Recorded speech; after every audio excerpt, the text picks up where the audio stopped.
Hey everyone, welcome to one of our videos for the Kickstart 2021. I just want to kind of talk a bit about our challenges here. So I don't know, a lot of people when New Year's comes around, they're like, I'm gonna get in shape, I wanna be really healthy, which is fantastic. But I feel like a lot of people put too much emphasis on the scale for weight loss. So that's why this challenge, we brainstormed as a team, is to focus more on the psychological and the physiological achievements that we get on our health journey. So, you know, if you wake up in the morning and you're less stiff, that's a bonus.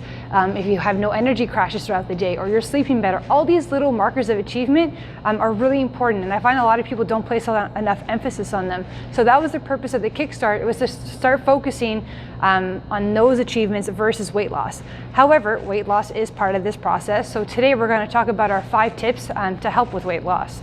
So number 1 is protein. You need to make sure you get adequate protein intake. Reason being is that 1, protein keeps you fuller longer. If you want to maintain the muscle mass that you have already, or if you want to build more muscle mass in this process, you need to have your protein intake. So the most common question is, how much should I be having? So rule of thumb is you can have 1.5 to about 2 grams of protein per kilogram of weight. So let's say I'm 140 pounds, that's about 63 kilos. I times 1.5 times 63, and that's about 95 grams of protein, just to give you guys a ballpark. So tip number 2 is exercise. Exercise, but don't overdo it. Obviously, as we know, with weight loss, exercise is definitely beneficial. For one, it can boost your metabolism, boost your mood. It has all these other good properties as well. But the one thing I want you guys to also realize is I don't want you guys to overdo it. So let's say you're working out 3-4 times a week, and then you're going snowshoeing or skiing on the weekend, and you're not feeling rested, you're stiff, you feel like you're not moving as well. That's a bit of a sign to kind of scale back a bit. You also don't want to over-exercise and then under-eat at the same time. So keep that in mind. You got to find your balance. The third one is reduce carbs. I'm not saying eliminate carbs. I'm not saying go low carb or keto. I'm saying reduce your carbohydrate intake. So remove the breads, the pastas, any processed or packaged food, because 1, you'll reduce inflammation and you'll already start feeling better. That icky joint pain that you have, that comes from inflammation. So removing those carbohydrates will help. Stick to whole foods. You can have butternut squash, spaghetti squash, rutabaga, gymkhana. You can actually make French fries out of those too. Stick to sweet potatoes or Japanese potatoes. Those are great options you guys can have.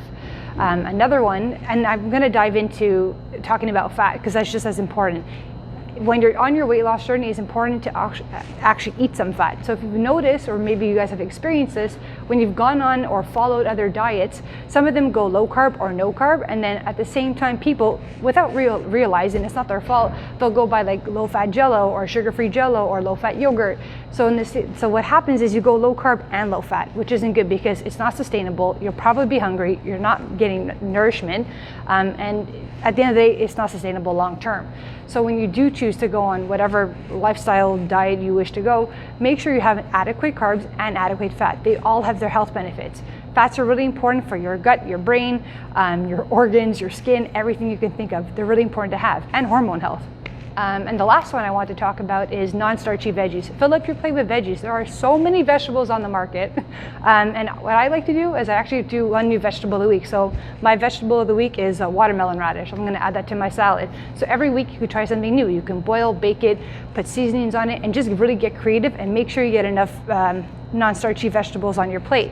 Try to aim for about 25 grams of fiber a day. That's like the basis that I would always recommend. And if you go over, that's great too.